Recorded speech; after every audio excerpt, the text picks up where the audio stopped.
วัสดีค่ะทุกคนยินดีต้อนรับกลับสู่ช่องของ KJ อีกครั้งนะคะในวิดีโอนี้นะคะ KJ ก็จะมาสอนกระเป๋า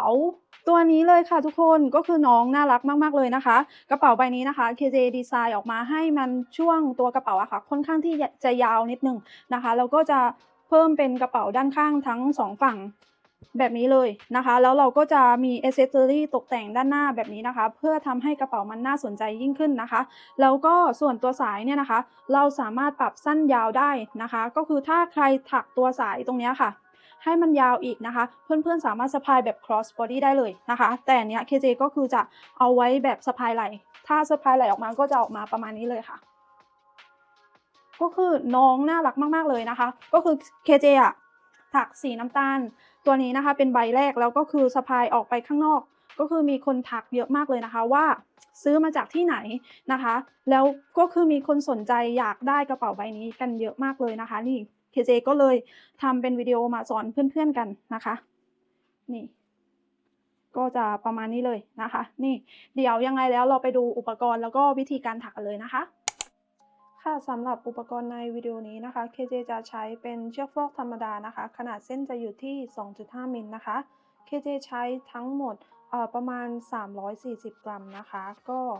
ถ้าใครจะใช้ไหมชนิดอื่นก็ได้เหมือนกันเลยนะคะแต่ KJ แนะนำให้ใช้เป็นเชือกฟอกธรรมดาเพราะว่าตัวกระเป๋าจะอยู่ทรงมากกว่านะคะส่วนขนาดเข็มที่ใช้นะคะ KJ จะใช้เข็มขนาดเบอร์ 5/0 หรือว่าขนาด 3 มิลนะคะ เราก็จะมีเป็น Stitch Marker นะคะกรรไกรแล้วก็เข็มเก็บปลายไหมนะคะ KJ แนะนำให้ใช้เป็นแบบหัวแหลมนิดนึงนะคะเพราะว่าเราจะเอามาเย็บกับตัวซิปด้วยนะคะแล้วก็อุปกรณ์เพิ่มเติมนะคะก็จะมีเป็นซิปขนาด 8 นิ้วนะคะ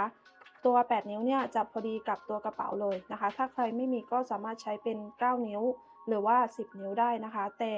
อย่าให้ต่ำกว่า 8 นิ้วนะคะแล้วก็จะมีเป็นตัวนี้นะคะ KJ ไม่แน่ใจว่าเขาเรียกว่าอะไรนะคะแต่เดี๋ยว KJ จะขึ้นชื่อไว้ให้นะคะแล้วก็ขนาดนะคะแล้วก็จะมีเป็นกระดุมแม่เหล็ก KJ จะใช้ทั้งหมด2ชิ้นนะคะส่วนตัวหมุดตัวนี้ถ้าเพื่อนๆไม่มีก็ไม่เป็นไรนะคะแต่ KJ จะใช้เป็นตัวหมุดตัวนี้นะคะมันจะคล้ายๆกับหมุดเกลียวแบบนี้นะคะก็ขนาดที่ KJ ใช้นะคะก็จะเป็นขนาด 6 มิลนะคะก็อันนี้จะใช้ทั้งหมด2ชิ้นนะคะรายละเอียดทั้งหมด KJ จะขึ้นไว้ให้ตรงนี้นะคะก็เดี๋ยวเราไปดูวิธีการถักกันเลยนะคะโอเคค่ะเราก็จะมาเริ่มในส่วนของตัวกระเป๋ากันก่อนเลยนะคะเริ่มต้นเราก็จะพันสลิปน็อตจากนั้นนะคะเราก็จะถักโซ่ขึ้นไปทั้งหมด44โซ่นะคะหรือว่าตามขนาดความยาวของตัวกระเป๋าที่เพื่อนๆต้องการนะคะ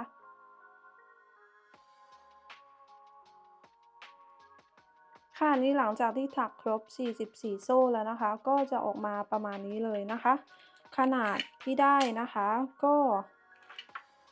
จะอยู่ที่ประมาณ22เซนติเมตรนะคะอันนี้เพื่อนๆก็สามารถเอาไปปรับใช้ในขนาดของกระเป๋าของเพื่อนๆได้เลยนะคะ ต่อไปนะคะเรามาเริ่มในแถวที่1กันเลยนะคะเริ่มต้นเราก็จะถักโซ่1ค่ะหลังจากนั้นนะคะเราก็จะถัก X นะคะลงไปตรงโซ่ที่2นับจากเข็มค่ะ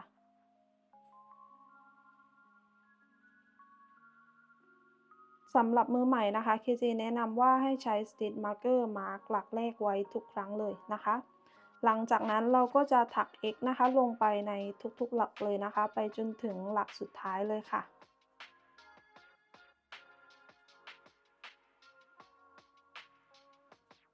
ค่ะแถวที่1เสร็จแล้วก็จะออกมาประมาณนี้เลยนะคะ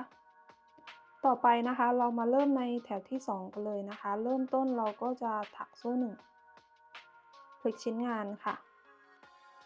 หลังจากนั้นเราจะถัก X นะคะลงไปในทุกๆหลักเลยค่ะไปจนถึงหลักสุดท้ายเลยค่ะ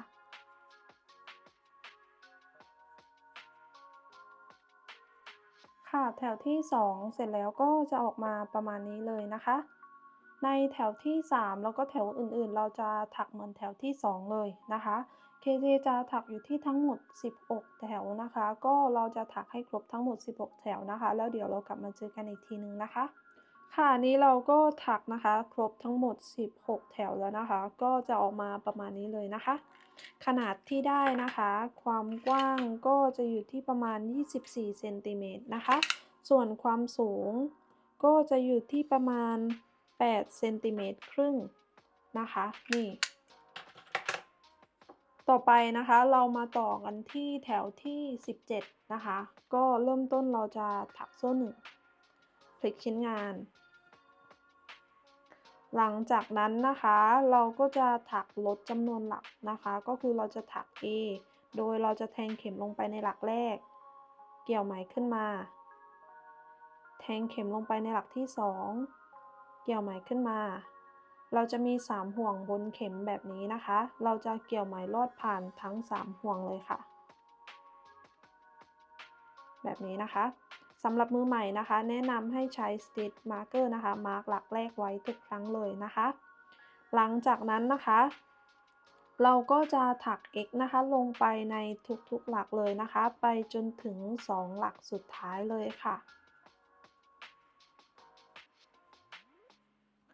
ค่ะนี้เราก็ถักมาจนถึง2หลักสุดท้ายตรงนี้นะคะเราก็จะลดจำนวนหลักนะคะก็เราจะถัก A นะคะก็คือแทงเข็มลงไปในหลักตรงนี้นะคะเกี่ยวไหมขึ้นมา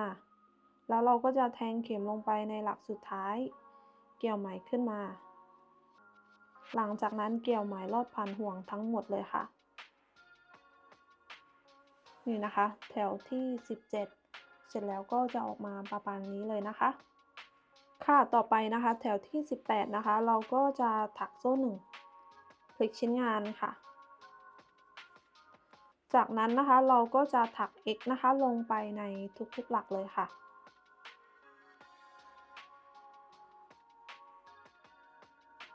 ค่ะแถวที่18เสร็จแล้วก็จะออกมาประมาณนี้เลยนะคะในแถวที่19ขึ้นไปนะคะเราจะถักเหมือนกันกับแถวที่17กับ18นะคะเราจะถักไปจนถึงแถวที่24เลยก็คือ19 20เราก็จะถักเหมือนแถวที่17 18ถักสลับขึ้นไปนะคะจนไปถึงแถวที่24เลยแล้วเดี๋ยวเรากลับมาเจอกันอีกทีนึงนะคะค่ะนี่หลังจากที่เราถักมาจนถึงแถวที่24นะคะก็จะออกมาประมาณนี้เลยนะคะ ต่อไปนะคะแถวที่25กับแถวที่26เราจะถักเหมือนกันนะคะก็คือเราจะถักโซ่1พลิกชิ้นงานจากนั้นเราก็จะถัก x นะคะลงไปในทุกๆหลักเลยค่ะ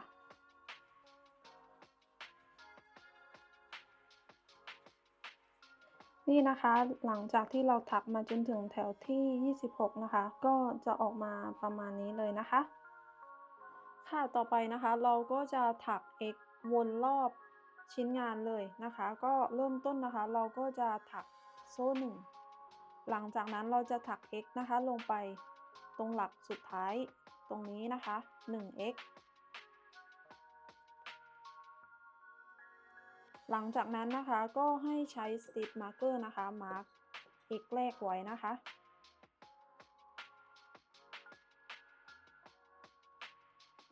แล้วก็ให้ใช้ Stitch Marker อีก1อันนะคะมามาร์กหลักสุดท้ายตรงนี้ไว้นะคะจากนั้นนะคะเราก็จะถัก x นะคะลงไปในทุกๆหลักเลยค่ะ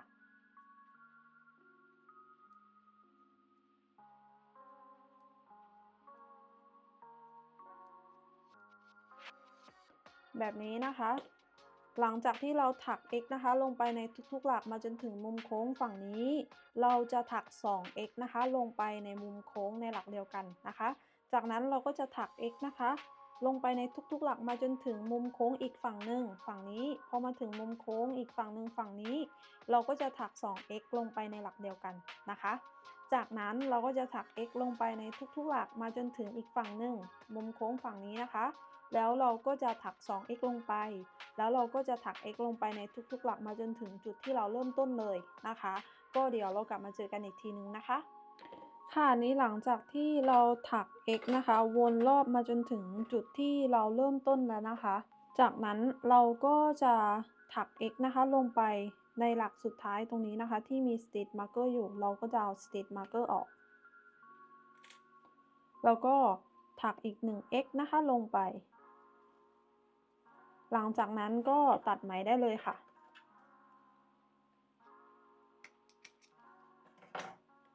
แล้วก็เก็บปลายไหมให้เรียบร้อยนะคะ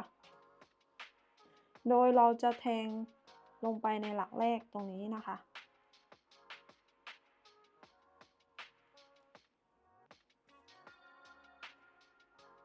แล้วก็ดึงให้แน่นเลยนะคะ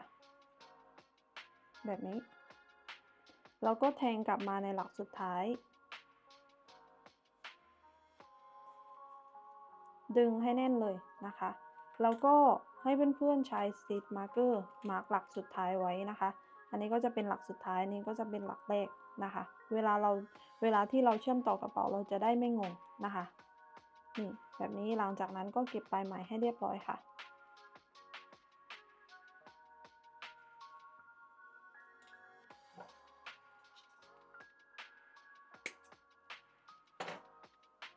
นี่นะคะเสร็จแล้ว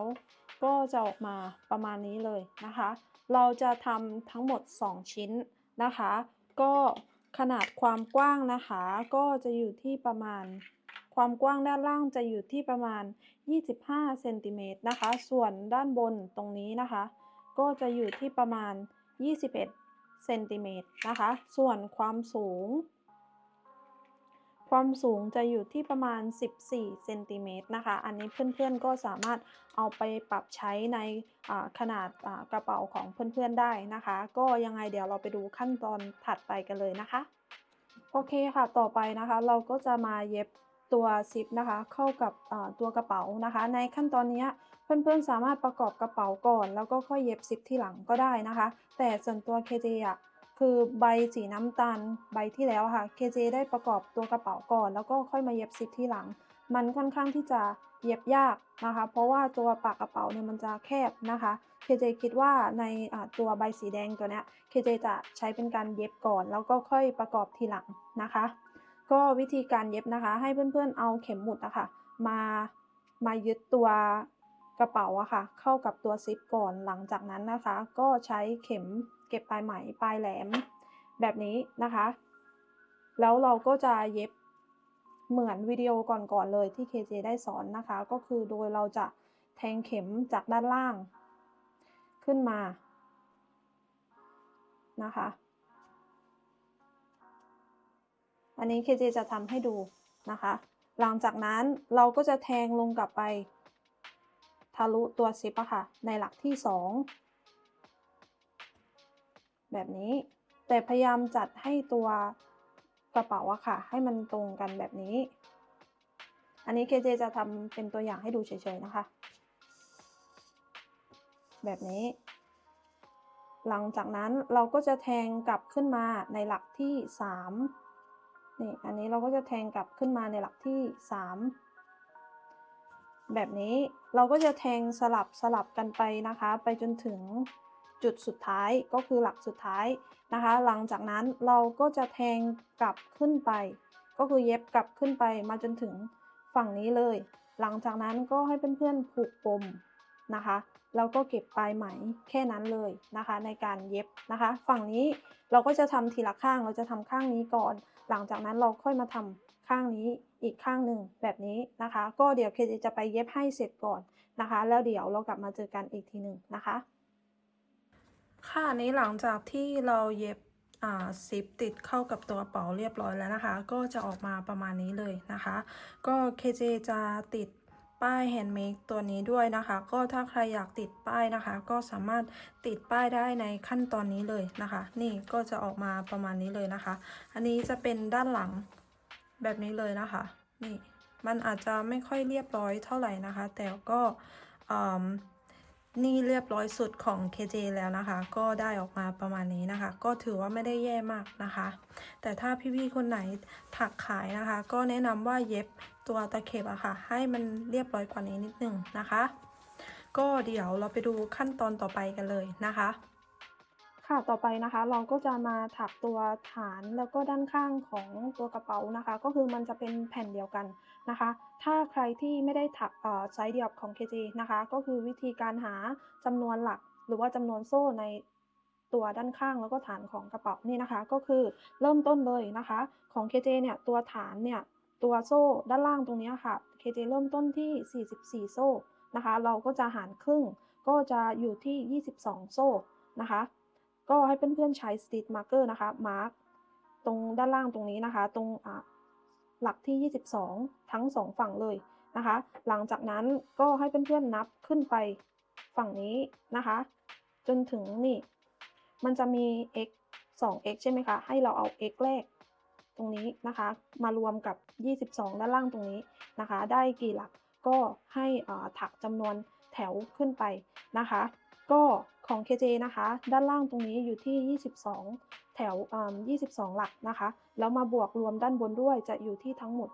49หลักนะคะ KJ ก็จะถักจำนวนแถวทั้งหมด49แถวนะคะส่วนขนาดความกว้างเนี่ยอันนี้ขึ้นอยู่กับเพื่อนๆเลยนะคะว่าจะเริ่มต้นกี่โซ่ในความกว้างของฐานนะคะก็คือเราจะเอา2แผ่นเนี่ยหลังจากถักเสร็จเราจะเอา2แผ่นเนี่ยมาประกบเข้าด้วยกันนะคะก็คือมันจะมี1ฝั่งที่จะเป็น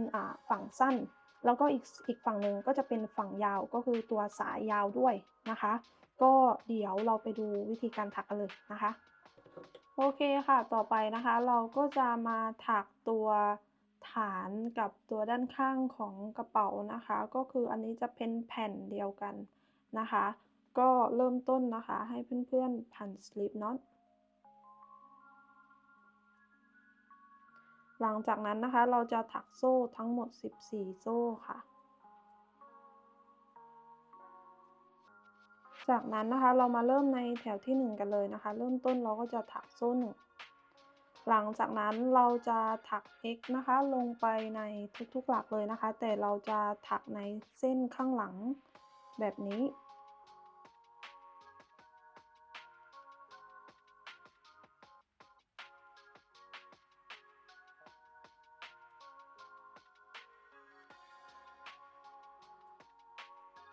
นี่นะคะแถวที่1เสร็จแล้วก็จะออกมาประมาณนี้เลยนะคะต่อไปแถวที่2นะคะเราก็จะถักโซ่1พลิกชิ้นงานหลังจากนั้นเราจะถัก x นะคะลงไปในทุกๆหลักเลยค่ะ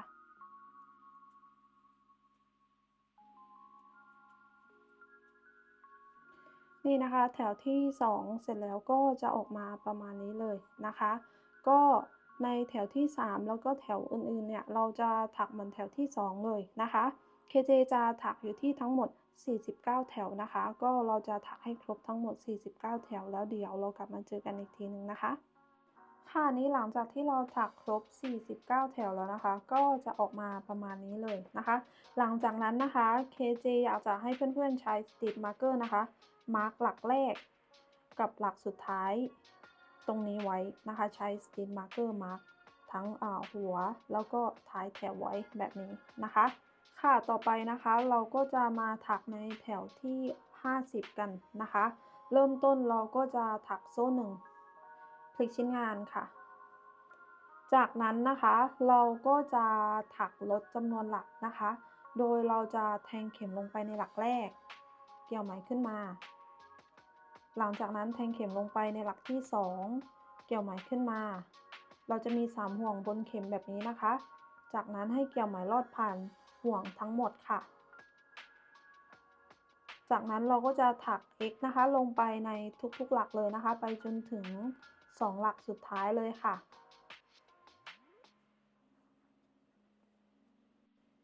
ค่ะพอเราถักมาจนถึง2หลักสุดท้ายนะคะเราก็จะลดจำนวนหลักนะคะโดยเราจะแทงเข็มลงไปในหลักแบบนี้นะคะเกี่ยวไหมขึ้นมาหลังจากนั้นแทงเข็มลงไปในหลักสุดท้ายเกี่ยวไหมขึ้นมาเกี่ยวไหมลอดผ่านห่วงทั้งหมดนี่นะคะแถวที่50เสร็จแล้วก็จะออกมาประมาณนี้เลยนะคะต่อไปนะคะแถวที่51แล้วก็52เราจะถักเหมือนกันนะคะก็คือเราจะถักโซ่1พลิกชิ้นงานหลังจากนั้นเราจะถัก x นะคะลงไปในทุกๆหลักเลยค่ะ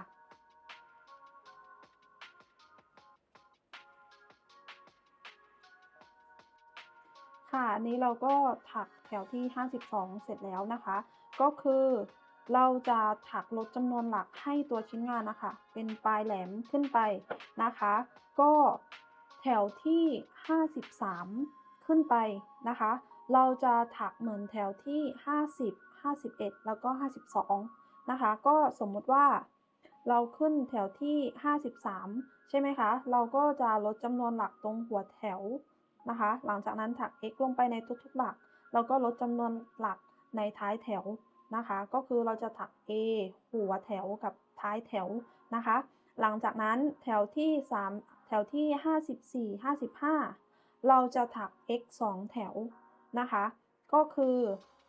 เราจะถักทั้งหมด3แถวต่อ1ชุดนะคะก็คือแถวแรกเราจะลดจำนวนหลัก2แถวอีก2แถวเราจะถัก x ลงไปในทุกๆหลักนะคะเราจะทำซ้ำแบบนี้นะคะไปจนถึงแถวที่62เลยนะคะแล้วเดี๋ยวเรากลับมาเจอกันอีกทีหนึ่งนะคะค่ะหลังจากที่เราถักครบ62แถวแล้วนะคะก็จะออกมาประมาณนี้เลยนะคะในแถวที่62นะคะเราก็จะมีทั้งหมด4หลักนะคะก็คือหลักแรกก็จะเป็น A นะคะแล้วก็หลักที่2ที่3จะเป็น X นะคะแล้วก็หลักสุดท้ายเราจะจบด้วย A นะคะก็จะออกมาประมาณนี้เลยนะคะต่อไปแถวที่63ขึ้นไปนะคะเราจะถักโซ่1พลิกชิ้นงานหลังจากนั้นเราจะถัก x นะคะลงไปในทุกๆหลักเลยค่ะในแถวที่63เราก็จะมีทั้งหมด4หลักนะคะเราจะถักเหมือนแถวที่63เนี่ยค่ะไปจนถึงแถวที่69เลยนะคะค่ะนี้เราก็ถักมาจนถึงแถวที่69แล้วนะคะหลังจากนั้นนะคะเพื่อนๆก็สามารถตัดไหมถักโซ่1แล้วก็ตัดไหมได้เลยนะคะอันนี้จะเป็นฝั่งที่จะเป็นสายสั้นนะคะก็เคจีจะขึ้นภาพให้ดูนะคะจะเป็นฝั่งที่เป็นสายสั้นนะคะต่อไปนะคะอีกฝั่งหนึ่งที่จะเป็นจะมีสายสะพายนะคะที่จะเป็นสายยาวอีกฝั่งหนึ่งวิธีการเริ่มต้นเราจะเริ่มต้นเหมือนแผ่นนี้ทุกอย่างเลยนะคะเพียงแค่ว่าเราจะถักช่วงตรงนี้ค่ะโดยที่เราจะถักต่อขึ้นไปนะคะก็คือในแต่ละแถวจะมีแค่4หลักนะคะก็คือเราจะถัก x ลงไปในทุกๆหลักเลยนะคะจำนวน 4x ในแต่ละแถวนะคะถักขึ้นไปจนได้ความยาวของสายที่เพื่อนๆต้องการนะคะก็เดี๋ยว KJ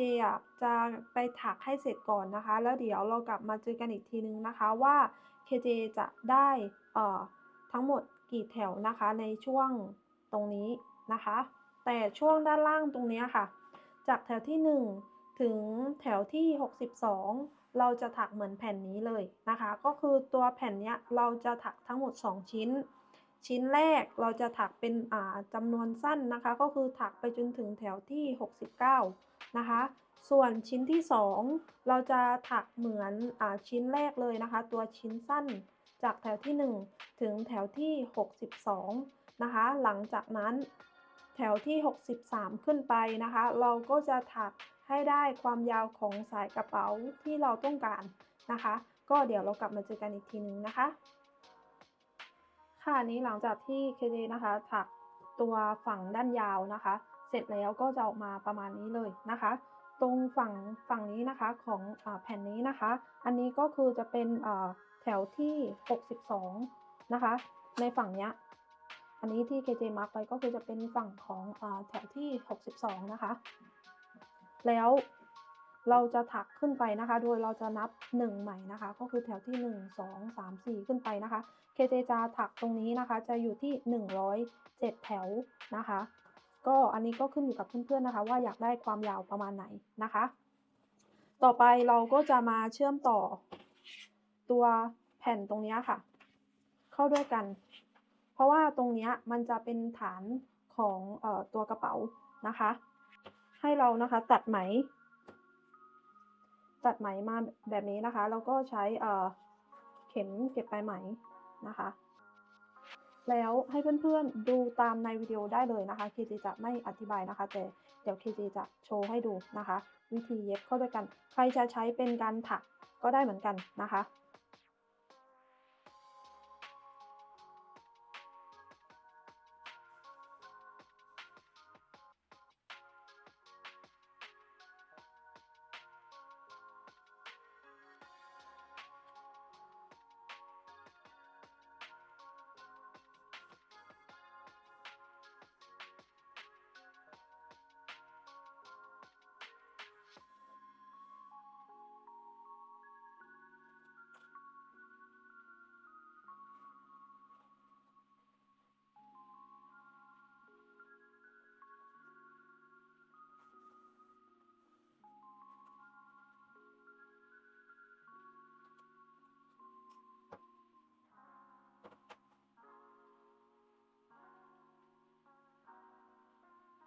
นี่นะคะหลังจากที่เราร้อย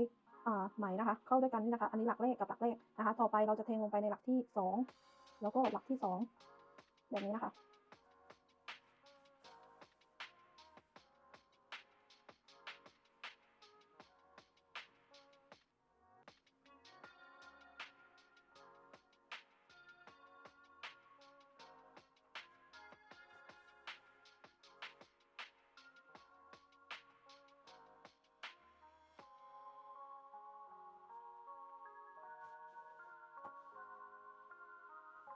นี่นะคะหลังจากที่เราเย็บเสร็จแล้วนะคะก็จะออกมาประมาณนี้เลยนะคะจากนั้นนะคะให้เพื่อนๆนะคะใช้สติ๊กมาร์กเกอร์นะคะมาร์กหลักแรกกลับไปเหมือนเดิมนะคะทั้ง2ฝั่งเลยนะคะแบบนี้หลังจากนั้นเราก็ตัดปลายไหมออกแล้วเราก็จะเหลือปลายไหมไว้แบบนี้นะคะเพราะว่าเดี๋ยวเราจะถัก X วนรอบชิ้นงานแล้วเราค่อยถักเก็บปลายไหมไปนะคะแล้วก็หลังจากที่เพื่อนๆถักแผ่นยาวเสร็จแล้วเนี่ยนะคะอย่าเพิ่งตัดไหมนะคะเพราะว่าเราจะถัก X วนรอบชิ้นงานเลยนะคะอันนี้ก็คือหลังจากที่เราเชื่อมต่อเข้าด้วยกันแล้วนะคะนี่แผ่นมันก็จะเป็นแผ่นยาวๆแบบนี้เลยนะคะหลังจากนั้นเราก็จะถักX นะคะวนรอบชิ้นงานเลยนะคะโดยเราจะอันนี้ก็คือหลักสุดท้ายตรงนี้นะคะให้เราถักอีก1 x ลงไปค่ะหลังจากนั้นก็ถัก x นะคะลงไปในทุกๆหลักเลยค่ะ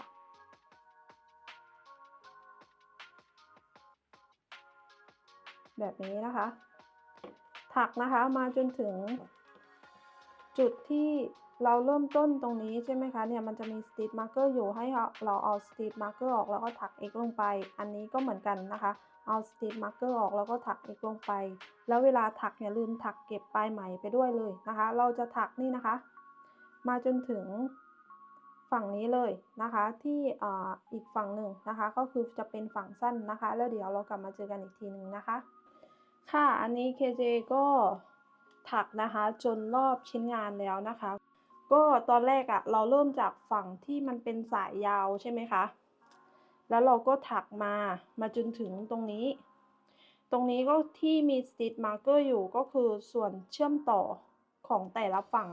นะคะก็แนะนำให้เพื่อนๆใช้สติ๊กมาร์กเกอร์นะคะมาร์กไว้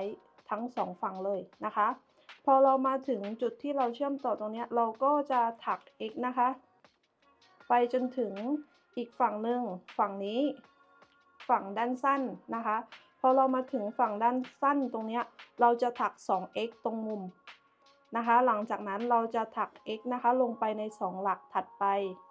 แล้วก็พอมาถึงตรงมุมตรงนี้เราจะถัก 2x ลงไปในหลักเดียวกันตรงมุมโค้งของชิ้นงานนะคะหลังจากนั้นเราก็จะถัก x นะคะลงไปในทุกๆหลักเลยนะคะมาจนถึงจุดตรงนี้ก็เหมือนเดิมเราแค่ถัก 1x ลงไปในแต่ละจุดแล้วก็ใช้สติ๊กมาร์กเกอร์มาร์กไว้เหมือนเดิมนะคะหลังจากนั้นเราก็จะถักยาวมาเลยค่ะถัก x นะคะลงในทุกๆหลักมาจนถึงอีกฝั่งหนึ่งก็คือจะเป็นฝั่งที่เราเริ่มต้นตรงนี้นี่นะคะอันนี้ก็คือ KJ จบตรงนี้นะคะหลังจากที่เพื่อนๆถักมาจนถึงจุดตรงนี้แล้วใช่ไหมคะก็ให้เพื่อนๆตัดไหมได้เลยค่ะ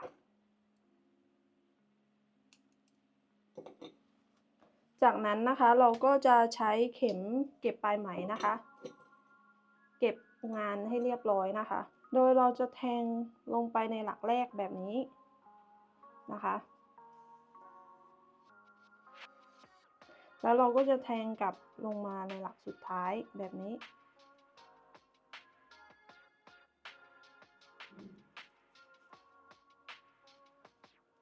เราก็เก็บปลายไหมให้เรียบร้อยนะคะนี่นะคะแผ่นตัวฐานกับด้านข้างนะคะเสร็จแล้วก็จะออกมาประมาณนี้เลยนะคะถ้าเราพับครึ่งเนี่ยสังเกตว่าส่วนตรงนี้มันจะเท่ากันแล้วมันก็จะเหลือแค่ตรงฝั่งตรงที่เป็นสายยาวออกไปนี่นะคะประมาณนี้เลยโอเคค่ะต่อไปนะคะเราก็จะมาถักตัวกระเป๋าด้านข้างนะคะก็ตัวกระเป๋าด้านข้างเราจะมี2ชิ้นนะคะชิ้นแรกก็คือจะเป็นตัวกระเป๋าชิ้นที่2ก็จะเป็นตัวฝาปิดกระเป๋านะคะก็เราจะมาถักตัวฝาปิดกระเป๋ากันก่อนนะคะอันนี้ก็คือเคถักไว้เสร็จแล้ว1ชุด นะคะค่ะเริ่มต้นนะคะเราก็จะพันสลิปน็อตจากนั้นนะคะเราจะถักโซ่นะคะทั้งหมด14โซ่ค่ะค่ะหลังจากที่ถักครบ14โซ่แล้วนะคะต่อไปเรามาเริ่มในแถวที่1กันเลยนะคะเริ่มต้นเราจะถักโซ่1หลังจากนั้นเราจะถัก x นะคะลงไปในโซ่ที่2นับจากเข็มค่ะจากนั้นเราจะถัก x นะคะลงไปในทุกๆหลักเลยนะคะไปจนถึงหลักสุดท้ายเลยค่ะ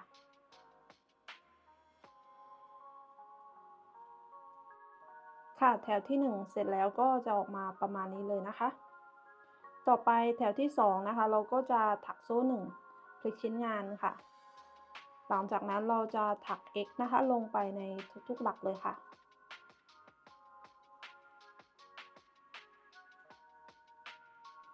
ค่ะแถวที่2เสร็จแล้วก็จะออกมาประมาณนี้เลยนะคะต่อไปแถวที่3แล้วก็แถวอื่นๆนะคะเราจะถักเหมือนแถวที่2เลยนะคะเจจะถักอยู่ที่ทั้งหมด16แถวนะคะก็เราจะถักให้ครบทั้งหมด16แถวนะคะแล้วเดี๋ยวเรากลับมาเจอกันอีกทีนึงนะคะค่ะนี่หลังจากที่เราถักครบ16แถวแล้วนะคะก็จะออกมาประมาณนี้เลยนะคะต่อไปแถวที่17แล้วก็แถวที่18เราจะถักลดจำนวนหลักนะคะก็เริ่มต้นโดยการถักโซ่1พลิกชิ้นงานค่ะ จากนั้นนะคะเราก็จะถักลดจำนวนหลักนะคะก็คือถัก A แทงเข็มลงไปในหลักแรกเกี่ยวไหมขึ้นมาหลังจากนั้นแทงเข็มลงไปในหลักที่2เกี่ยวไหมขึ้นมาหลังจากนั้นเกี่ยวไหมลอดผ่านห่วงทั้งหมดอันนี้ก็จะเป็นหลักแรกของแถวที่17นะคะมือใหม่ก็แนะนำให้ใช้ Stitch Marker มาร์กหลักแรกไว้ทุกครั้งเลยนะคะหลังจากนั้นเราก็จะถัก x นะคะลงไปในทุกๆหลักเลยนะคะไปจนถึง2หลักสุดท้ายเลยค่ะค่ะพอเราถักมาจนถึง2หลักสุดท้ายตรงนี้นะคะให้เราแทงเข็มลงไปในหลักตรงนี้นะคะเกี่ยวไหมขึ้นมาแล้วก็แทงเข็มลงไปในหลักสุดท้ายเกี่ยวไหมขึ้นมาเกี่ยวไหมลอดผ่านห่วงทั้งหมดนี่นะคะแถวที่17เสร็จแล้วก็จะออกมาประมาณนี้เลยนะคะ ต่อไปแถวที่18นะคะเราก็จะถักโซ่1พลิกชิ้นงานหลังจากนั้นเราจะแทงเข็มลงไปในหลักแรกนะคะเกี่ยวไหมขึ้นมาเราก็แทงเข็มลงไปในหลักที่2เกี่ยวไหมขึ้นมาเกี่ยวไหมลอดผ่านห่วงทั้งหมดอันนี้จะเป็นหลักแรกของแถวที่18นะคะหลังจากนั้นเราจะถัก x นะคะลงไปในทุกๆหลักเลยนะคะไปจนถึง2หลักสุดท้ายเลยค่ะ ค่ะนี้เราก็ถักมาจนถึง2หลักสุดท้ายแล้วนะคะเราก็จะแทงเข็มลงไปตรงหลักตรงนี้นะคะเกี่ยวไหมขึ้นมาแทงเข็มลงไปในหลักสุดท้ายเกี่ยวไหมขึ้นมาเกี่ยวไหมลอดผ่านห่วงทั้งหมดแถวที่18เสร็จแล้วก็จะออกมาประมาณนี้เลยนะคะฝั่งแถวที่18อะค่ะจะเป็นปลายของปากกระเป๋าอันนี้จะเป็นด้านบนของปากกระเป๋าอันนี้จะเป็นด้านล่างนะคะต่อไปเราก็จะถัก x นะคะวนรอบชิ้นงานเลยนะคะโดยเราจะถัก 1x นะคะลงไปตรงหลักสุดท้ายตรงนี้ 1x หลังจากนั้นเราก็จะถัก x นะคะลงไปในทุกๆหลักเลยค่ะ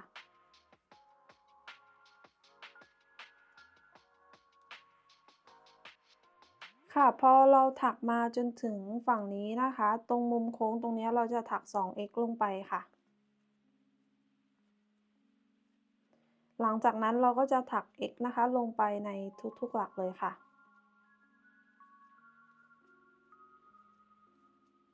แบบนี้นะคะหลังจากนั้นนะคะ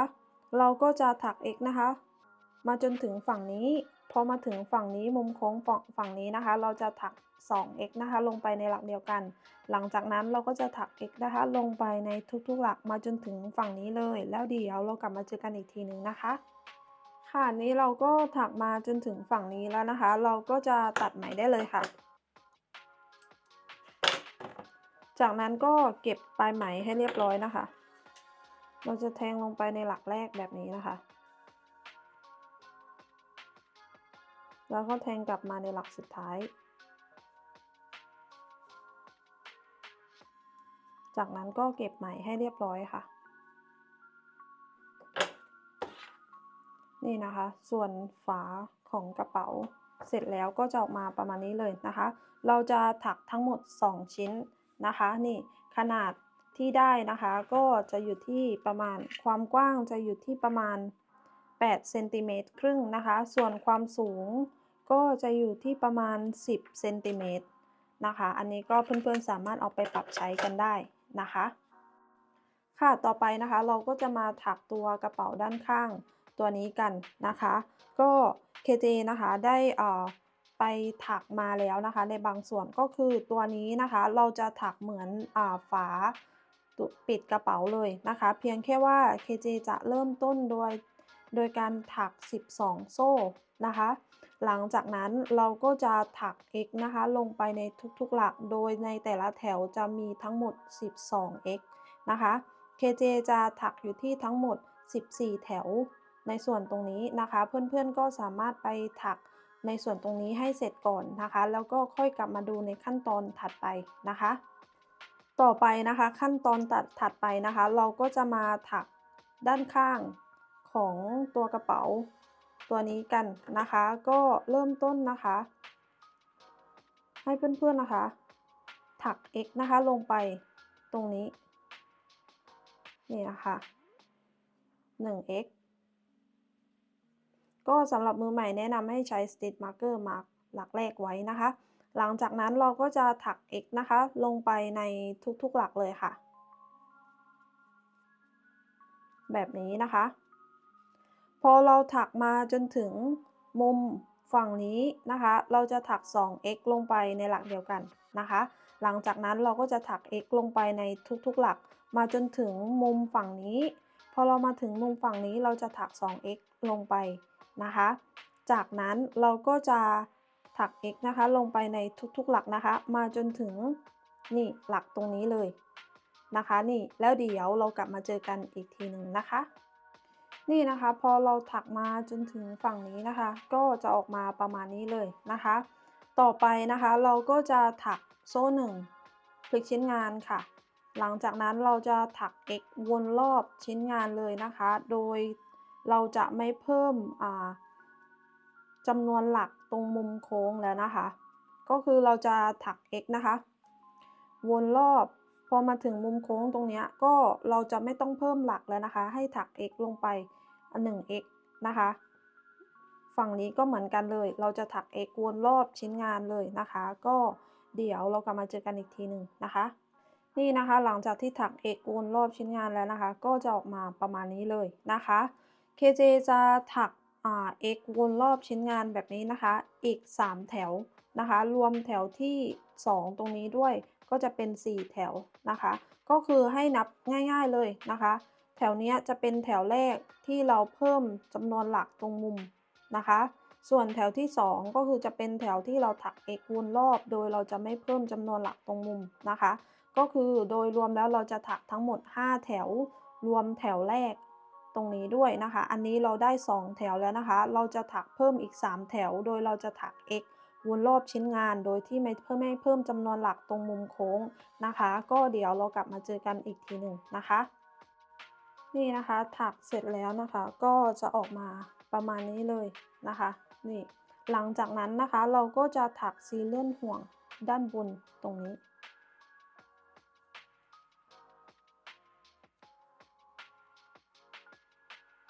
แบบนี้นะคะ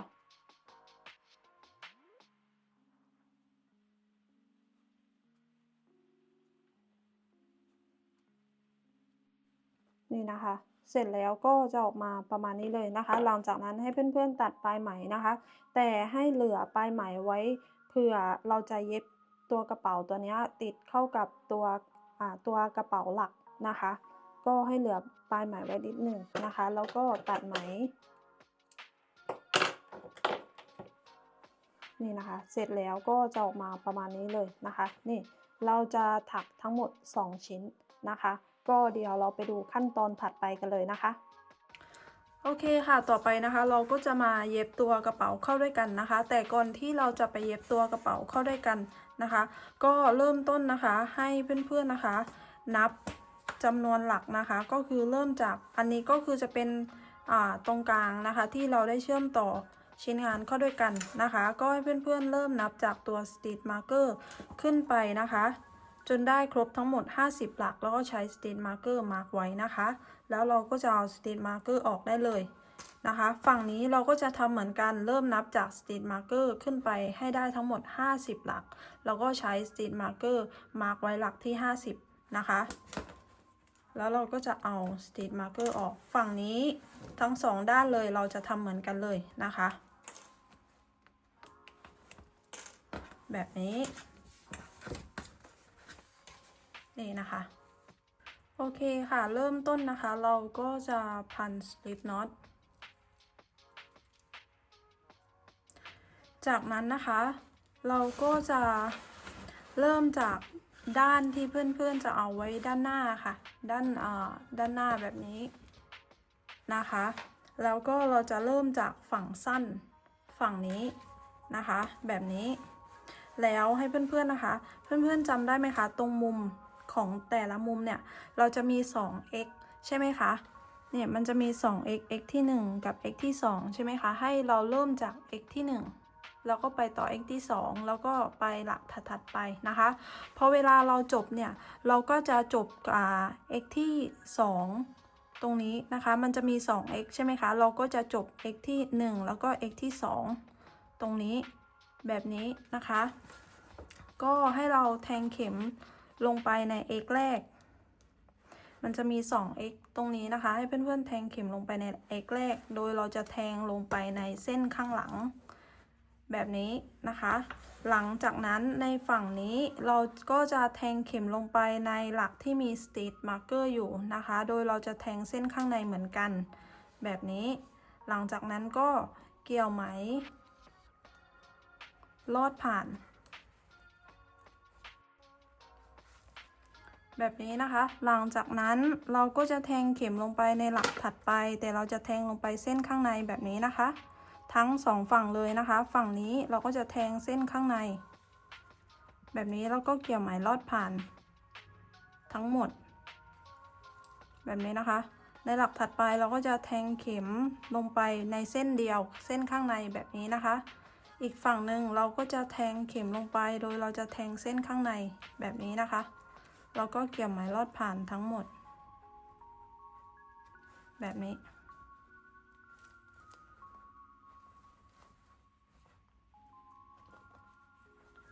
นี่นะคะแบบนี้เราจะ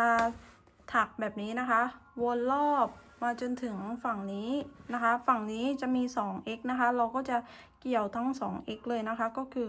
1แล้วก็2เราจะจบตรง x ที่2นะคะมันจะมี 2x ตรงเนี้ย x ที่1 x ที่2เราจะจบ x ที่2ตรงนี้หลังจากนั้นถักโซ่1แล้วก็ตัดไหมได้เลยนะคะแล้วก็ให้เพื่อนๆมาเริ่ม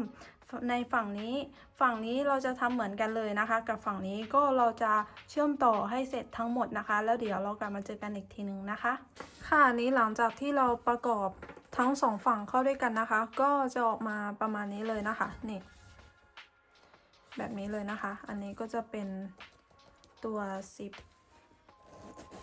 นี่รูดได้แบบนี้เลยนะคะนี่ก็เดี๋ยวเราไปดูขั้นตอนต่อไปกันเลยนะคะค่ะในขั้นตอนต่อไปนะคะเราก็จะมาเย็บตัวกระเป๋าด้านข้างตรงนี้นะคะถ้า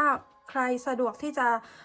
ติดกระดุมแม่เหล็กก่อนที่จะเย็บก็ได้เหมือนกันนะคะก็คือติดตรงตัวกระเป๋าแล้วก็ตัวฝากระเป๋านะคะแต่ส่วนตัวของ KJ เนี่ย KJ จะติดหลังจากที่เย็บเสร็จนะคะเพราะว่าเวลาที่เราเย็บติดเข้ากับตัวเนี้ยแล้วตัวฝาด้านบนเนี่ยบางทีอ่ะตัวที่เราเย็บไว้ก่อนหน้านี้ค่ะกระดุมแม่เหล็กอ่ะมันจะไม่ตรงกันนะคะเราก็จะKJ เลือกที่จะเย็บก่อนนะคะแล้วก็ค่อยติดกระดุมแม่เหล็กนะคะส่วนวิธีการเย็บนะคะ KJ จะใช้เข็มเก็บปลายไหมนะคะ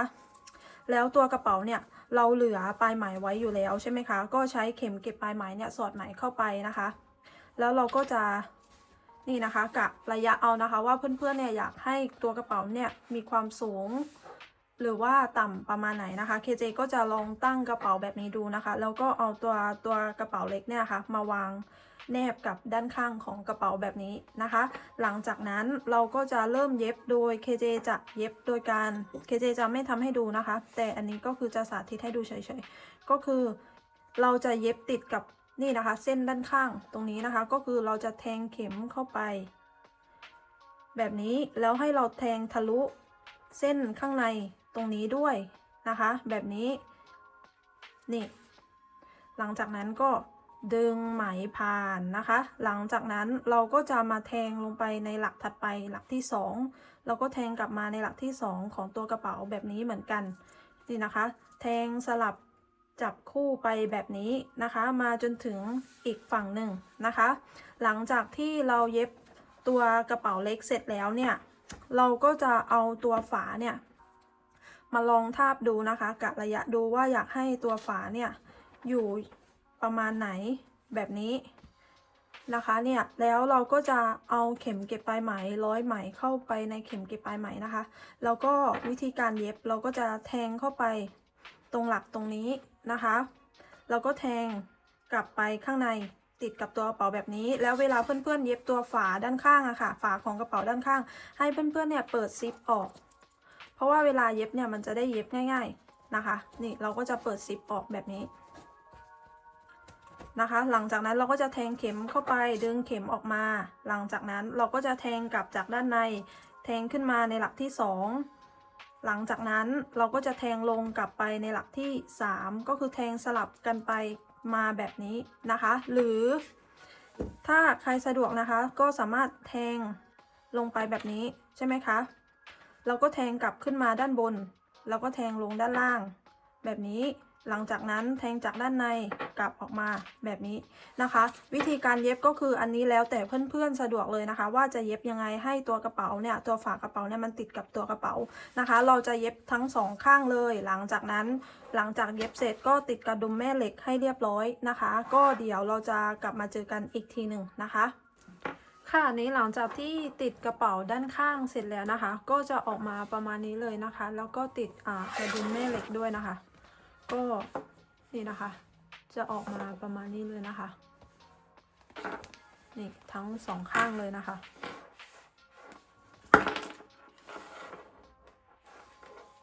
นี่นะคะอันนี้ก็จะเป็นการเย็บแบบนี้เลยนะคะต่อไปนะคะเราก็จะมาติดตัวสายนะคะก็คือวิธีการเชื่อมต่อนะคะเราก็จะใช้ตัวห่วงสี่เหลี่ยมตัวนี้นะคะก็คือวิธีการนะคะก็คือเราจะนี่นะคะสอดเข้าไปแบบนี้แล้วเราก็จะสอดกลับลงมาแบบนี้นะคะนี่แล้วเราก็เย็บได้เลยแบบนี้นะคะหลังจากที่เราเย็บเสร็จแล้วนะคะอันนี้ก็คือเราจะใช้เข็มเก็บปลายไหมในการเย็บนะคะแบบนี้ก็คือเย็บส่วนตรงนี้ให้มันติดกันนะคะหลังจากที่เพื่อนๆเย็บเสร็จแล้วนะคะเดี๋ยวเคเจจะสอนวิธีการ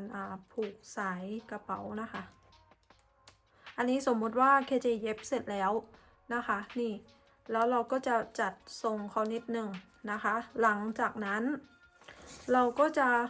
สอดตัวสายเนี่ยค่ะเข้าไปเราจะสอดเริ่มจากด้านในของกระเป๋าแบบนี้นะคะมันอาจจะแน่นนิดนึงนะคะตอนที่เราสอดเข้าไปเนี่ยก็พยายามดันมันเข้าไปแบบนี้หรือใครจะซื้อตัวห่วงเนี่ยค่ะให้ใหญ่กว่านี้ก็ได้เหมือนกันนะคะนี่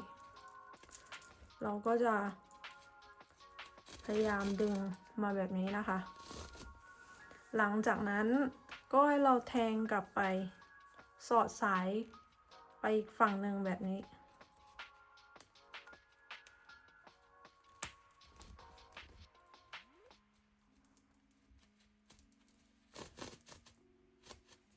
นี่นะคะเขาก็จะออกมาแบบนี้นี่นะคะหลังจากนั้นเราก็จะติดตัวหมุดเกลียวตรงนี้นี่นะคะอันนี้เพื่อนๆก็สามารถกะระยะได้เลยว่าอยากจะติดตรงไหนแบบนี้นะคะวิธีการติดนะคะก็คือเราจะใช้ไขควงปลายแหลมเล็กแบบนี้นะคะอันนี้ก็คือมันจะเป็นรูแบบนี้แล้วให้เราแทงจากด้านในของกระเป๋า จากฝั่งนี้นี่นะคะแทงออกมาแบบนี้หลังจากนั้นเราก็จะสอดตรงนี้เข้าไป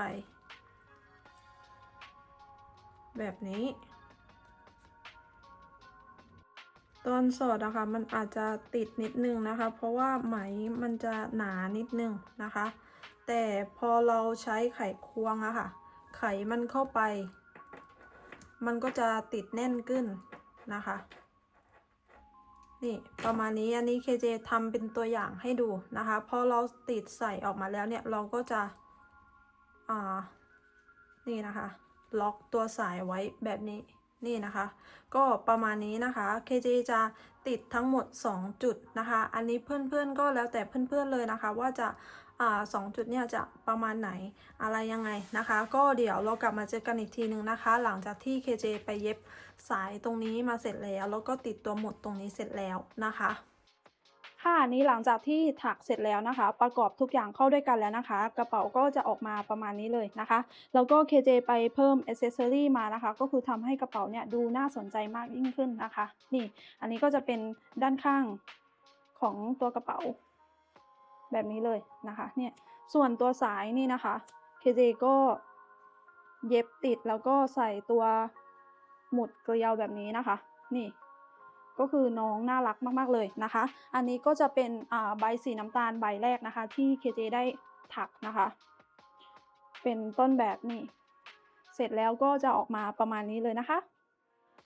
ขอบคุณทุกการรับชมเลยนะคะหากใครมีข้อสงสัยก็สามารถคอมเมนต์ทิ้งไว้ได้เลยนะคะแล้วเดี๋ยว KJ จะรีบกลับมาตอบให้นะคะยังไงฝากกดไลค์แล้วก็กด Subscribe ให้ KJ ด้วยนะคะเพื่อเป็นกำลังใจให้ KJ ได้ทำคลิปวิดีโอต่อๆไปนะคะยังไงแล้วไว้เจอกันใหม่ในคลิปวิดีโอหน้านะคะคลิปวิดีโอนี้ KJ ขอลาไปก่อนนะคะสวัสดีค่ะ